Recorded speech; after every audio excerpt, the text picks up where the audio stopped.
سورہ نمبر 32 السجدہ۔ اعوذ باللہ من الشیطان الرجیم، بسم اللہ الرحمن الرحیم۔ شروع اللہ کے نام سے جو بڑا مہربان نہایت رحم والا ہے۔ الف لام میم، یہ نازل کی ہوئی کتاب ہے، اس میں کچھ شبہ نہیں، خداوند عالم کی طرف سے ہے۔ کیا وہ کہتے ہیں کہ اس شخص نے اسے خود گڑھ لیا ہے؟ بلکہ یہ حق ہے تمہارے رب کی طرف سے، تاکہ تم ان لوگوں کو ڈرا دو جن کے پاس تم سے پہلے کوئی ڈرانے والا نہیں آیا، تاکہ وہ راہ پر آ جائیں۔ آیت نمبر 4 سے۔ اللہ ہی ہے جس نے پیدا کیا آسمانوں اور زمین کو اور جو ان کے درمیان ہے 6 دنوں میں، پھر وہ عرش پر قائم ہوا۔ اس کے سوا نہ تمہارا کوئی مددگار ہے اور نہ کوئی سفارش کرنے والا، تو کیا تم دھیان نہیں کرتے؟ وہ آسمان سے زمین تک تمام معاملات کی تدبیر کرتا ہے، پھر وہ اس کی طرف لوٹتے ہیں ایک ایسے دن میں جس کی مقدار تمہاری گنتی کے 1000 سال کے برابر ہے۔ وہی ہے پوشیدہ اور ظاہر کو جاننے والا، زبردست ہے رحمت والا۔ اس نے جو چیز بھی بنائی خوب بنائی، اور اس نے انسان کی تخلیق کی ابتدا مٹی سے کی، پھر اس کی نسل حقیر پانی کے خلاصے سے چلائی، پھر اس کے اعضاء درست کیے اور اس میں اپنی روح پھونکی، تمہارے لیے کان اور آنکھیں اور دل بنائے، تم لوگ بہت کم شکر کرتے ہو۔ آیت نمبر 10 سے۔ اور انہوں نے کہا کہ کیا جب ہم زمین میں گم ہو جائیں گے تو پھر ہم نئے سرے سے پیدا کیے جائیں گے؟ بلکہ وہ اپنے رب کی ملاقات کے منکر ہیں۔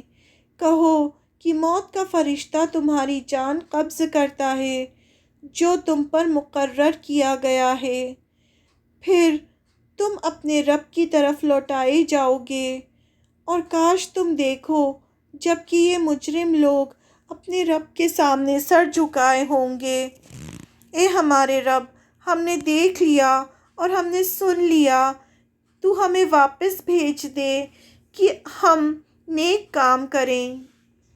ہم یقین کرنے والے بن گئے، اور اگر ہم چاہتے تو ہر شخص کو اس کی ہدایت دے دیتے، لیکن میری بات ثابت ہو چکی ہے کہ میں جہنم کو جنوں اور انسانوں سے بھر دوں گا۔ تو اب مزہ چکھو اس بات کا کہ تم نے اس دن کی ملاقات کو بھلا دیا، ہم نے بھی تمہیں بھلا دیا، اور اپنے کیے کی بدولت ہمیشہ کا عذاب چکھو۔ آیت نمبر 15 سے۔ ہماری آیتوں پر وہی لوگ ایمان لاتے ہیں کہ جب انہیں اس کے ذریعے سے یاد دہانی کی جاتی ہے تو وہ سجدے میں گر پڑتے ہیں اور اپنے رب کی حمد کے ساتھ اس کی تسبیح کرتے ہیں۔ یہ سجدہ کی آیت ہے، یہ اس کے بعد سجدہ کرنا ہوتا ہے۔ اور وہ تکبر نہیں کرتے، ان کے پہلو بستروں سے الگ رہتے ہیں، وہ اپنے رب کو پکارتے ہیں ڈر سے اور امید سے، اور جو کچھ ہم نے انہیں دیا ہے اس میں سے خرچ کرتے ہیں۔ تو کسی کو خبر نہیں کہ ان لوگوں کے لیے ان کے اعمال کے بدلے میں آنکھوں کی کیا ٹھنڈک چھپا رکھی گئی ہے۔ آیت نمبر 18 سے۔ تو کیا جو مومن ہے وہ اس شخص جیسا ہوگا جو نافرمان ہے؟ دونوں برابر نہیں ہو سکتے۔ جو لوگ ایمان لائے اور انہوں نے اچھے کام کیے تو ان کے لیے جنت کی قیام گاہیں ہیں، ضیافت ان کاموں کی وجہ سے جو وہ کرتے تھے، اور جن لوگوں نے نافرمانی کی تو ان کا ٹھکانہ آگ ہے۔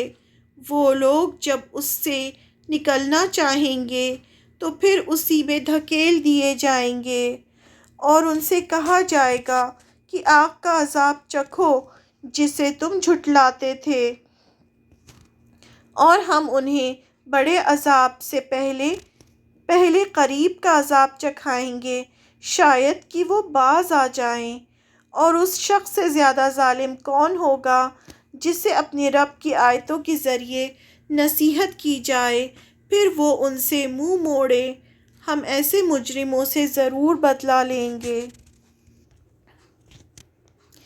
اور ہم نے موسیٰ کو کتاب دی اور تم اس کے ملنے میں کوئی شک نہ کرو، اور ہم نے اسے بنی اسرائیل کے لیے ہدایت بنایا، اور ہم نے ان میں پیشوا بنائے جو ہمارے حکم سے لوگوں کی رہنمائی کرتے تھے، جبکہ انہوں نے صبر کیا اور وہ ہماری آیتوں پر یقین رکھتے تھے۔ بے شک تیرا رب قیامت کے دن ان کے درمیان ان معاملوں میں فیصلہ کر دے گا جس میں وہ باہم اختلاف کرتے تھے۔